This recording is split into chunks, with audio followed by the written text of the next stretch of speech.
Hello, I am here to talk a little bit about the socially conservative party. I've tried to do this many times in under 10 minutes. YouTube wants it under 10 minutes, so this is going to be a multi-segment presentation, and I would hope that you will go ahead and seek those other segments because I can't do it in under 10 minutes. This is just good. This is just longer. I've tried many times. It's always 12 and a half minutes. It's just going to be that way. And now it's going to be longer because I know that I have to do it that way. The first thing that I want to say, and I want to make very, very clear, is that I'm not attacking Bristol Palin. I don't think that she has necessarily done anything wrong. I think that poor girl has been put in a place that she never would have found herself in if it wasn't for the actions of her mother, to be frank. Um, I am a mother.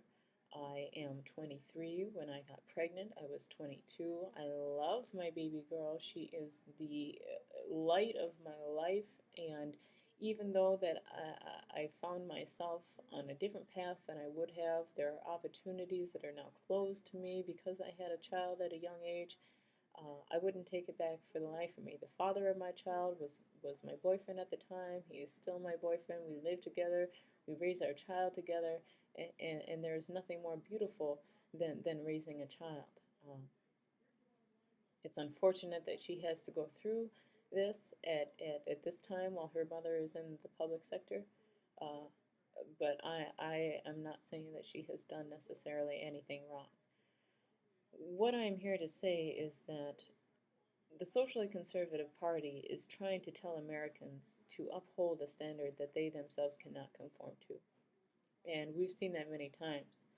Um, I don't necessarily know the party affiliations of the people who have done some of the things that we find upsetting.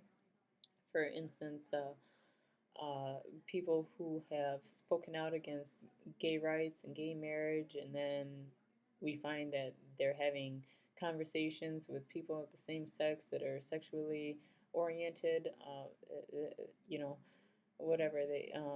We've had people who have prosecuted prostitutes who have said that it is wrong to be affiliated with prostitution anyway, but go ahead and hire $4,000 prostitutes. We have people who say that immigration is wrong and that people shouldn't be coming to this country illegally, but then they go ahead and give tax breaks to companies who hire immigrants for lower wages just because they can pay them less, and that's a really big problem in this country. We're letting people get by with it, and what it comes down to is that if there is somebody who's going to support that kind of activity, whether it's prostitution or illegal employment, it's not the people, it's not the prostitutes, it's not the illegal immigrants who are trying to find work for themselves and their families. It's the people who hire them. It's the people who are looking to pay for sex. And time again, we've been shown that just because somebody talks about something doesn't mean that they live that way. Uh, and that is thoroughly upsetting to say the least. Now, I am an independent. I consider myself an independent both on the ballot and as a person. I switched uh, my affiliation from Democratic to Independent because I just really don't believe that you should elect somebody based on their party. I really believe that you should elect somebody based on what it is that they're saying and whether or not you think they're being truthful about what it is that they're saying. And that's what I'm really here to talk about. Uh, as an American, you should be capable of critical, independent thinking. You should be able to think for yourself. You shouldn't have to be told by a certain party that this is the way that you should conform, that this is the way that you should think. You should be able to do that for yourself, and you should be able to elect somebody based on what it is that you think, not on what it is that somebody tells you to think. All right.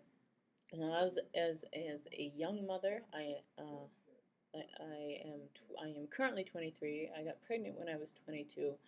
Um, I would not take back anything about the things that I have done. It was highly upsetting to find out that I was pregnant. It was really hard to find out that I was going to have a baby. I did consider abortion. However, I I couldn't take it back now. Now that I have this beautiful young baby girl who is growing so fast and so, she's independent, she is smart, she is everything I could have dreamed of about having a little girl. And I'm so glad. The father of my child is my boyfriend now, and was, of course, my boyfriend at the time. Just because we're not married doesn't mean that we couldn't make a child out of love. And I don't think that there's anything wrong with that. I don't think that, well, first of all, I don't necessarily believe in hell.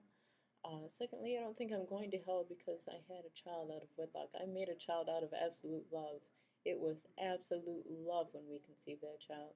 And I don't take anything back from that. And I don't think that Bristol should necessarily take anything back just because she got pregnant out of wedlock. Now, on to the socially conservative party. We have 4 minutes before the end of this segment.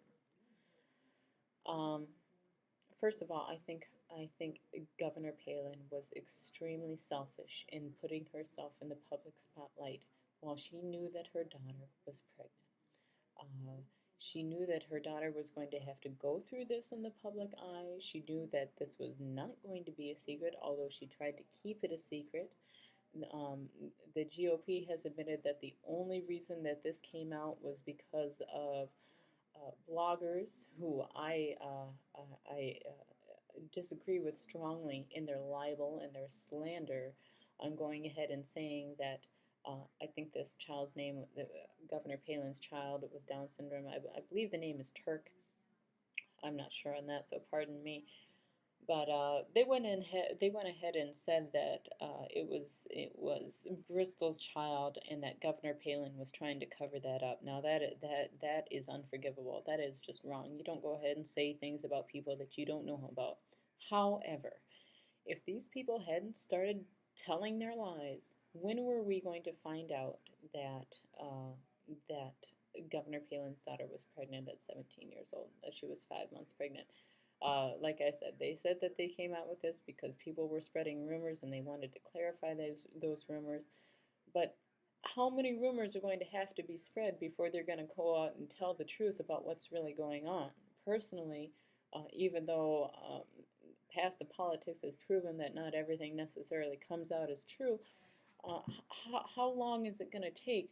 What is it going to take for you to come out and tell us the truth? I don't want to knowingly elect somebody into the White House uh, with the knowledge that they're probably withholding something from me as an American. If I don't know they're doing that, I can't do anything about that. But if I know that you're just not going to tell me the truth because you just don't feel like it, then I'm sorry, you don't have my vote. You don't have my vote, and you shouldn't expect that any American would give you their vote because you're just going to go ahead and lie to them and tell them what you feel like they should know. Okay? This should be a country based on honesty and freedom. That's what we founded this country on. And it's strayed very, very, very far from that, but that doesn't mean that we can't get back to it. Um, so that's on that. We just really shouldn't be trying to elect somebody who's going to tell us lies and only come out with the truth when we start spreading libel and slander. We shouldn't have to start telling lies so that you can come through with the truth about your lies. That's not how a democracy works. All right, so we've gotten to 9 minutes. I'm going to go ahead and stop this. Please pick up on number 2.